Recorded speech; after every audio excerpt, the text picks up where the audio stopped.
19 years old, $143, and 9 years spent hating a man she was about to be proven wrong about. That was everything Dessa Kessler owned the cold March morning the letter came. 19? Broke down to loose bills, folded inside a coffee can, sleeping in the cab of a hauling truck that wasn't even hers anymore. The letter said her father was dead. It said the tight-fisted man the whole valley had called a miser, the man her own mother had sworn would let a town go hungry before he'd part with a dime, had left her one single thing in this world. Not money. A dead grain elevator on the edge of a place that was already more ghost than town, out on the flat brown plains of northern North Dakota. Condemned, valued at 0, 30 days from the wrecking crew, so she drove out there to sign it away and be done with him for good. What she did not know, driving north with the heater rattling and the seeds still frozen in the fields, was that the tower still lit its own lamp at night, and that its walls, floor to rafters, were covered in names. Let me tell you how a girl came to hate her father, because you have to understand the hating before the rest of it will land. Dessa was 10 the winter.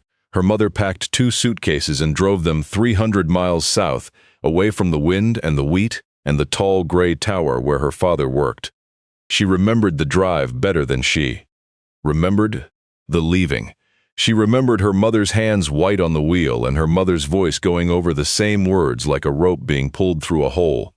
He'd rather buy seed for strangers than shoes for his own girl. He counts every kernel and he never once counted us. There is no cold like the cold of a man who won't spend on the people he's supposed to love. Dessa was 10. She took every word and built her out of them, and the man she built was made of ice and pennies. And she carried him around inside her for 9 years like a stone she'd forgotten how to set down. He wrote to her twice a year. She never opened the letters.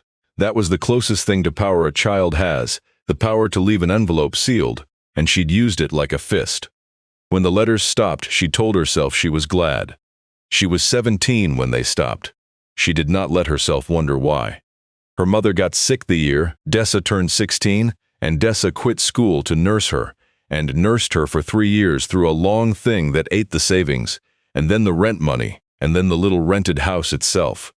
When her mother finally died that February, there was a stack of bills, a coffee can with $143 in it, and a borrowed truck the owner wanted back by spring. That was the whole estate on her side of the family. That was what 19 years had come to. Then the county letter found her, forwarded twice, and told her she'd inherited a grain elevator. She almost laughed. Of course he'd left her the one worthless thing. Of course, even dead, the man had found a way to hand her nothing and call it something. There was a second page, an official one from the county, and it said the structure at the old Wick town site had been condemned as a hazard and was scheduled for demolition in 30 days, and that a firm called Meridian Agri Terminals had already tendered an offer of $47,000 for the parcel and its rail siding, contingent on clear title. $47,000. Dessa read that number 3 times. To a girl with $143, $47,000 wasn't money, it was a door out of the whole rest of her life. Sign the paper, take the check, drive south, never think about the wind again. She drove north instead. She told herself it was only to sign in person. She has since admitted that was a lie. Something in her wanted to see the thing he'd chosen over her, just once, so she could hate it with her own eyes. Wick, North Dakota, when she found it, was 4 dead buildings and a grain elevator. The elevator stood alone, again a sky the color of dishwater, 7 stories of gray board gone silver with weather, a squat cupola on top leaning slightly off true like a man tilting his head to listen. Even dying it was the tallest thing for 20 miles. Even dying it made her feel small in a way she resented. The county's orange condemned notice was stapled to the driveway door, curling at the corner. She stood the frozenness of the truck lane and looked up at all that gray timber and felt nothing she'd planned to feel. She'd come to hate a building. What she found was quiet and old wood and the smell of dust and dried grain and machine oil and something underneath it she couldn't name yet that smelled almost like bread. That was the first crack. She would not have called it that. But that was the first one. The county valued it at 0, and she understood why the minute she stepped inside. The floor of the driveway had rotted through in 2 places. Pigeons had made a country of the rafters. The scale in the little office was rusted solid at 1,140 pounds, stopped there years ago mid-weighing like a clock that had died at a particular hour. Everything sagged. Everything smelled of cold, and yet the bones of the place were straight. The great cribbed bins running up into the dark were plumb and true, the timber sound where she knocked it, the whole tower somehow still holding its shoulders square against a wind that had been trying to push it down for 100 years. She stood in the ruined office and thought, without wanting to, that it was built by someone who meant it to last past him. She shoved the thought down. She had come to sell. She meant to sleep in the truck and sign the papers in the morning and be gone by noon. Then night came down over the plains the way it does out there, all at once and complete, and she saw the lamp. She was lying across the bench seat with her coat over her when a light moved in the tower. Not a light left on. A light that climbed. It rose from somewhere near the base and went up the outside face of the elevator in a slow, steady, deliberate way, one story and then the next. A small amber glow traveling up 7 stories of a condemned building where the power had been cut off for a decade. Dessa sat up so fast she cracked her head on the door. She watched the glow reach the cupola, hang there a moment like a held breath and go out. Then, from inside the tower, low and unmistakable, came a sound she would learn was called the leg. The long vertical belt of buckets that carried grain up to the top, turning over with a deep wooden groan and a patter like rain, like 100 handfuls of grain being lifted in the dark. There was no power. There was no grain. There was no one, the county had told her, for miles. She did not sleep. She sat up the rest of that night with the truck door locked and her mother's voice in her head and her father's cold building breathing above her, and somewhere in those hours the plan to sign and run got tangled up with something older and more stubborn, which was the simple animal need to know. She would find out what climbed that tower. Then she would sell it. That was the new plan, and it lasted until the truth got hold of her. Morning found her at the driveway door with a tire iron and no courage to speak of, and that was how she met Halvard. He was standing in the gloom at the base of the leg, an old man in a canvas coat, feeding pigeons out of his cupped hand, as calm as if he'd been doing it every morning of his life, which it turned out he had. He was tall and stooped, and his face had the particular stillness of a man who had learned young that talking cost more than it was worth. He did not startle when she came in with the tire iron raised. He looked at her a long moment with pale eyes, then up the tower, then back at her, and he said the first words anyone said to her in that place. "You've got his walk," he said. She lowered the iron because her arm forgot to hold it up. "Who are you?" she said. It didn't come out like a question. Nothing she said those days came out like a question. Halvard, he offered it the way a man sets down something heavy. Lived in that scale house 40 years. I made a promise. To who? About what? To keep the round. He glanced up into the dark of the leg. "Light doesn't go out while I'm here." "That thing was running last night," she said. "By itself, there's no power in this place." He didn't argue with her and he didn't smile at her. He just walked her over to the head of the leg, patient as a school teacher, and he showed her the drive belt hanging loose off the head pulley, and the cupolant standing open up top, and he took her hand and set it flat on the cold pulley, so she could feel for herself how the plane's wind coming down through that open vent spun the whole works, free buckets and all, groaning and pattering with one to last us 50 years. That would sift out of the old cribbing for another 50 years. "Wind," he said, "wind and old dust, not a ghost." He said it the way you'd gentle a spooked horse. Never was. She almost believed the whole thing was solved right there, standing with her palm on a cold wheel. That was the shape of this place. It kept looking solved and kept not being solved, because there was still the lamp that climbed, and when she said so, Halvard didn't answer her. He put a battered brass railroad lantern into her hands, the kind with a reflector behind the flame. "You want to know your father," he said. "Don't ask me." He pointed up the man-lift ladder into the dark of the bins and pressed a heavy iron key into her palm. "Go up," that was all he would say.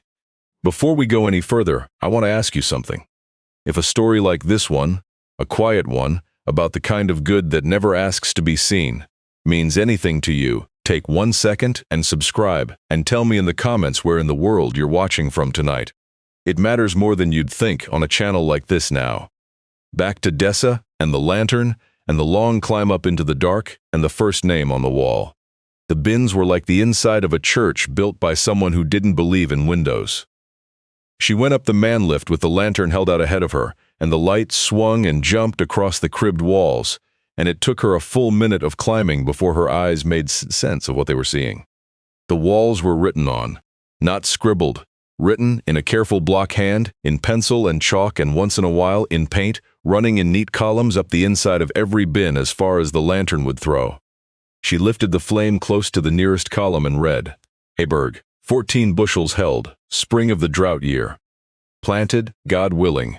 Under it, another. Under that, another. Names and dates and a number of bushels, and beside some of them a second date years later and a single word, repaid, and beside a few another word she didn't understand yet, come back. She climbed higher and the columns kept coming, hundreds of them, thousands maybe.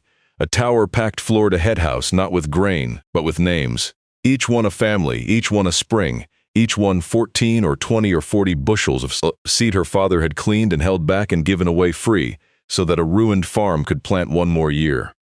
This was the ledger. This was the account. He had never kept it in a book where anyone could find it and thank him. He had built it into the walls of the tower and then locked the tower and let the whole county call him a miser. And he had climbed up here at night and Halvard after him and kept a lamp moving through the names so that not one of them would ever sit in the dark. Dessa sat down on the man-lift platform with the lantern in her lap and her father's building full of names all around her. And for the first time in 9 years the stone she'd been carrying shifted. Just slightly, just enough to hurt. She could have stayed up there a week reading. Instead, the names started walking into the yard on their own 2 feet, because a girl showing up at the Dead Wick elevator was news, and news travels the section roads faster than any wind. The first was an old woman named Estelle Pruitt, who came up the truck lane in a car older than Dessa in a coat buttoned to the chin, and who stood looking up at the tower with her hand pressed flat to her sternum before she ever looked at the girl. She'd driven 40 minutes the moment she heard.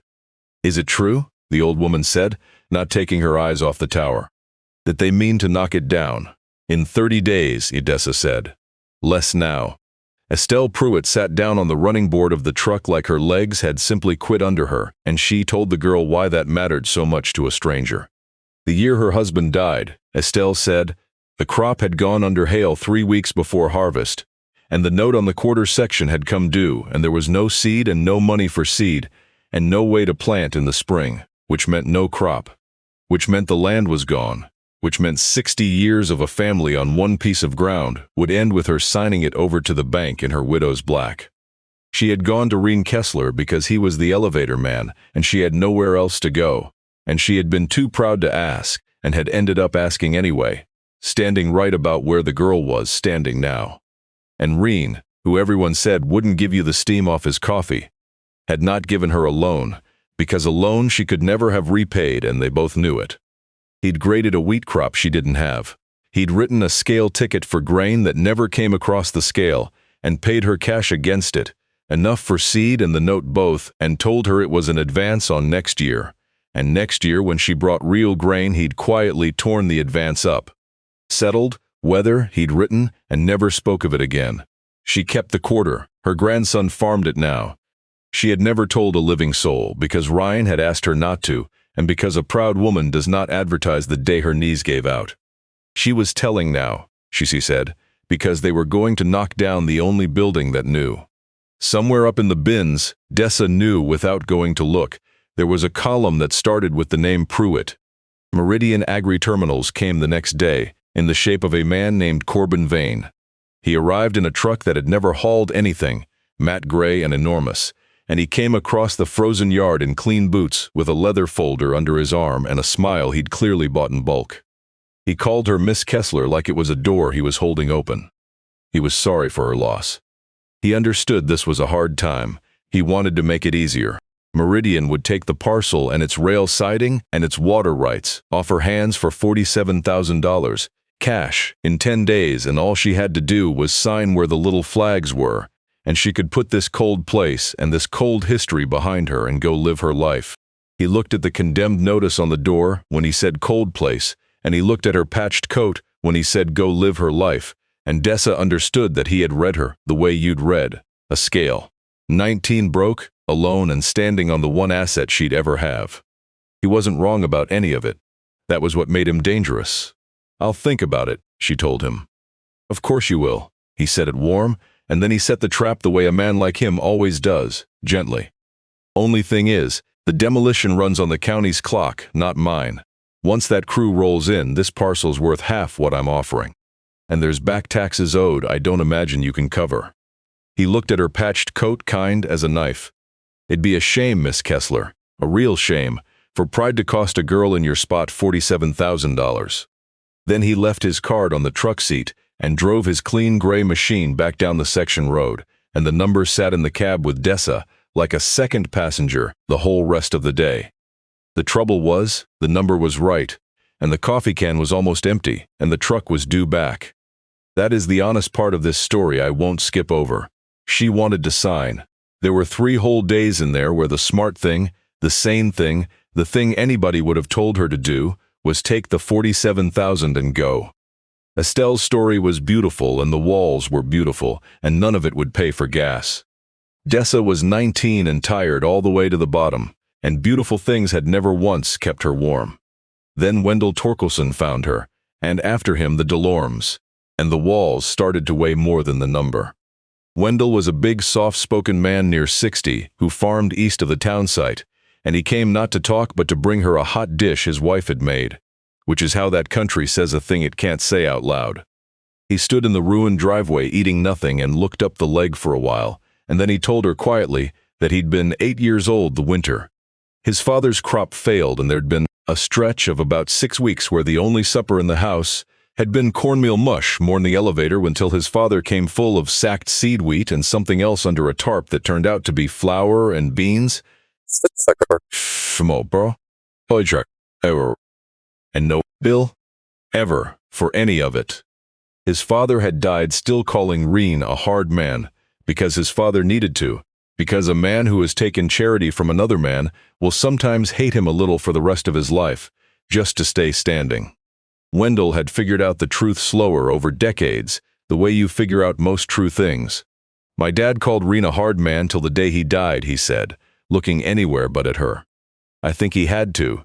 You take a man's charity, sometimes you hate him a little, just to keep standing up straight." He set his jaw. That boy who ate mush all winter put 4 kids through school off that ground. "So if they knock this tower down, I mean to be here for it. I owe it that much." Then he set the hot dish on the truck seat next to Corbin Vane's card, and the 2 things sat there together, the casserole and the offer, and Dessa looked at them a long time.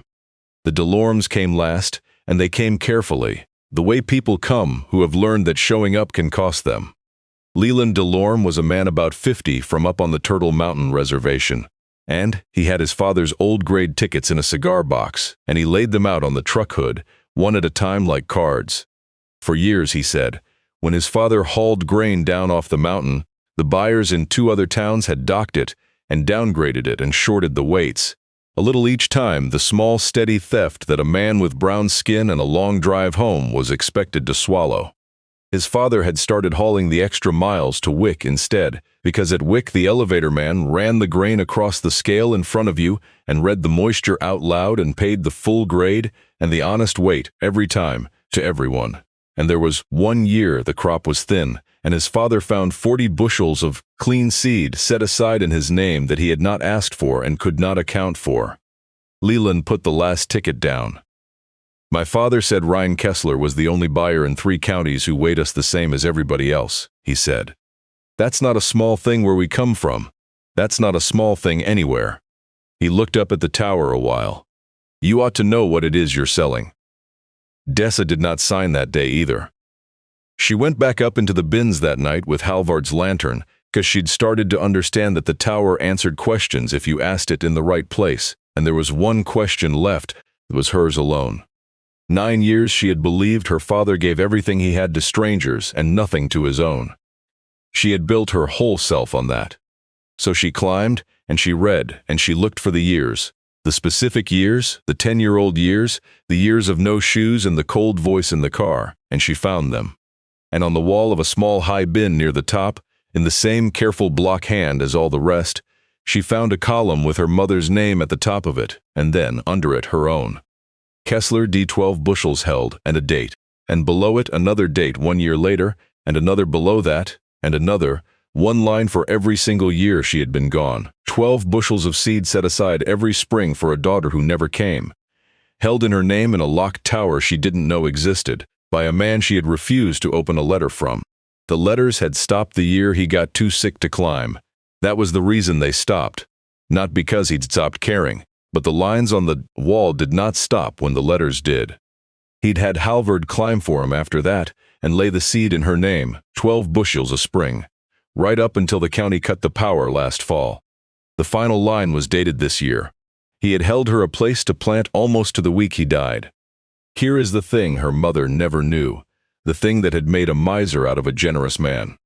Reen Kessler had poured every spare dollar the elevator ever made into that wall of names, into seed for the ruined and the shorted and the widowed, and that meant the Kessler house had gone without cash, had gone lean and plain and hard, and Dessa's mother, who could see the leanness but could not see the wall, because he had never told her, because telling would have unmade the whole quiet point of it, had done the only arithmetic she had.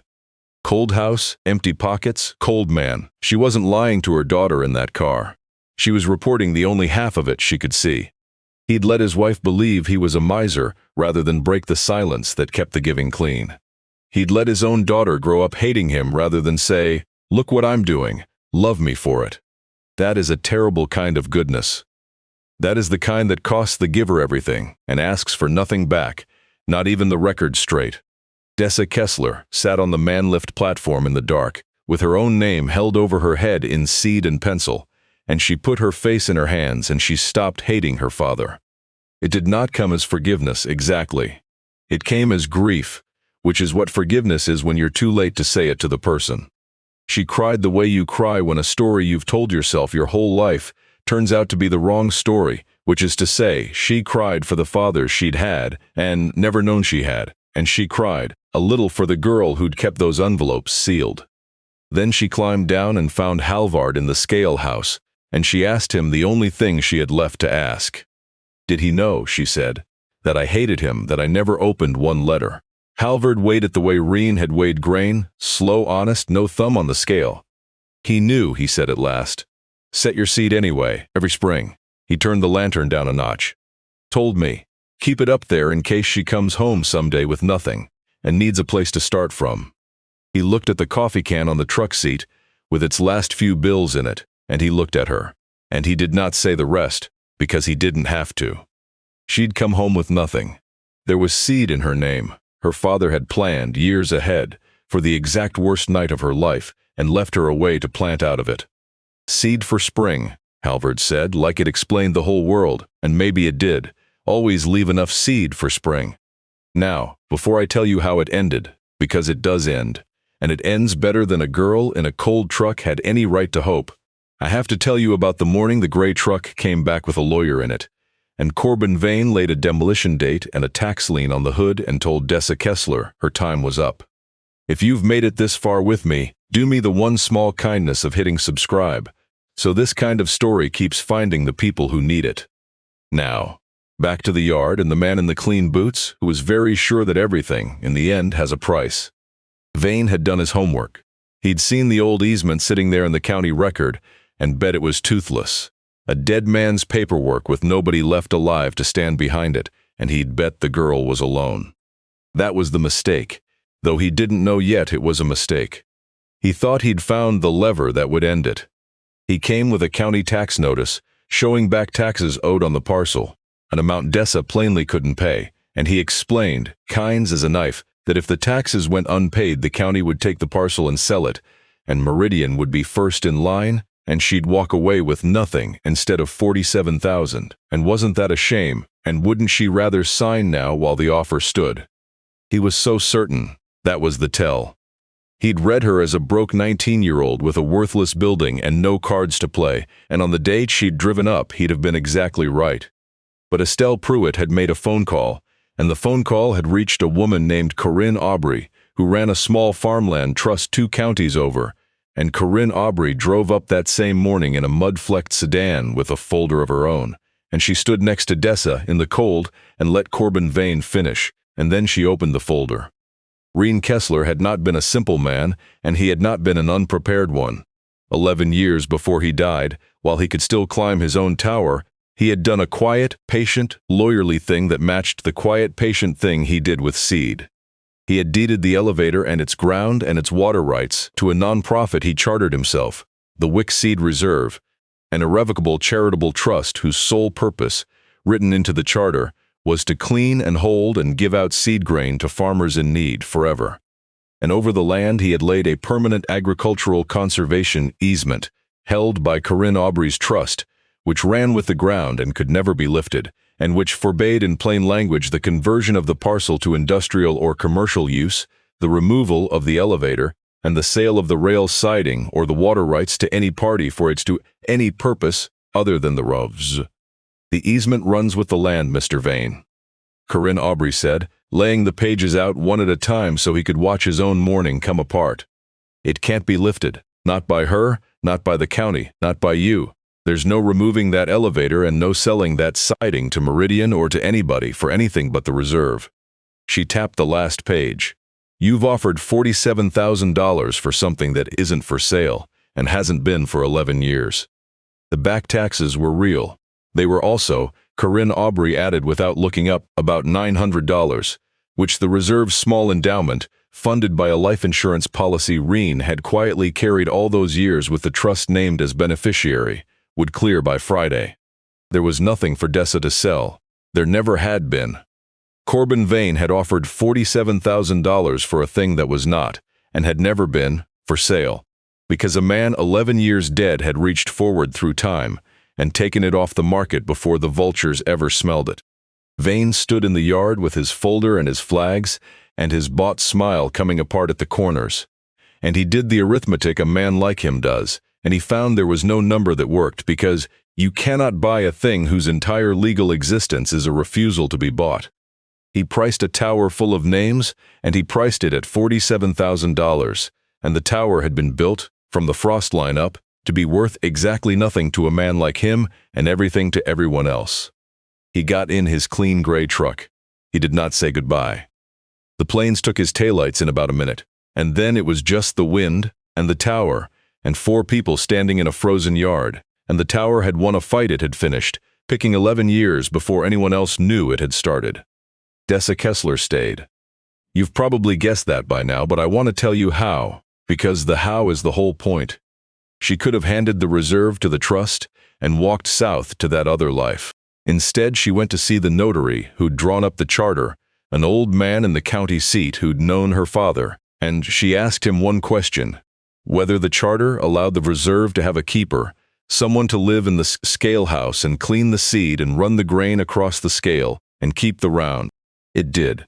Her father had written the position into the charter himself and left it empty. He left a note about it, the notary said, in the file, about who he hoped might fill it one day. The old man slid a folded paper across the desk. I always wondered if you'd come. She opened it. It had her name on it, written years ago. In the careful block hand she now knew better than her own. Keep her, it said, if she ever comes home. And below that, the only sentence the man seemed to have believed in all the way down to the ground. Always leave enough seed for spring. So she came home, all the way, on purpose this time. She took the borrowed truck back and bought a rusted one of her own for $200 of reserve money and a handshake. She learned the scale from Halvard, and the grain grades, and how to clean seed so it ran clean, and how to climb the man lift in the dark without the shakes. Wendell Torkelson brought a crew and new decking for the driveway floor. Leland Delorme brought the first grain across the fixed scale that Spring and Stuess watched her. Read the moisture out loud and pay the full grade and the honest weight, the same as everybody, and he nodded once, which from a Delorme was a parade. Estelle Pruitt came just to sit on the running board and look at the tower that had saved her 60 years of ground, and to tell the girl the parts of her father she'd never gotten to know. And on a still night that first spring, Dessa Kessler climbed up into the highest bin with Halvard's brass lantern, past all the names, past Aberg and Pruitt and Torkelson and Delorme, past her mother's name and her own, up to the last blank stretch of clean board near the head house. And she took a carpenter's pencil out of her coat, and in a block hand she'd taught herself by tracing his, she wrote the next line. Not the last name in the book. There is no last name, that's the whole idea, just the next one. She wrote the year. She wrote the name of a young family 2 townships over who'd lost everything to a spring flood and didn't know yet that 40 bushels of clean seed were already waiting in their name in a tower they'd never heard of. And she wrote beside it, held. Then she went down and lit the lantern's reflector and hung it on the manlift and let it climb, slow and steady, 1 story, and then the next, up 7 stories of a building the county had once valued at 0, a small amber light traveling up through a tower full of names so that not one of them would ever sit in the dark. Somewhere down a section road, a hunter driving home saw it, the way people had seen it for 40 years, and told himself it was a ghost, because a ghost is easier to believe than the truth. The truth was just a girl keeping a promise she'd inherited without knowing, in a place her father built to outlast his own good name. Because that is what a legacy actually is. It is not the money, which the miser never had. It is not even the tower, which the wind will take in the end the way the wind takes everything out there. It is the wall of names, and the seed set aside for the person who hasn't hit bottom yet, and the light somebody keeps moving through the dark, so no one has to sit in it alone.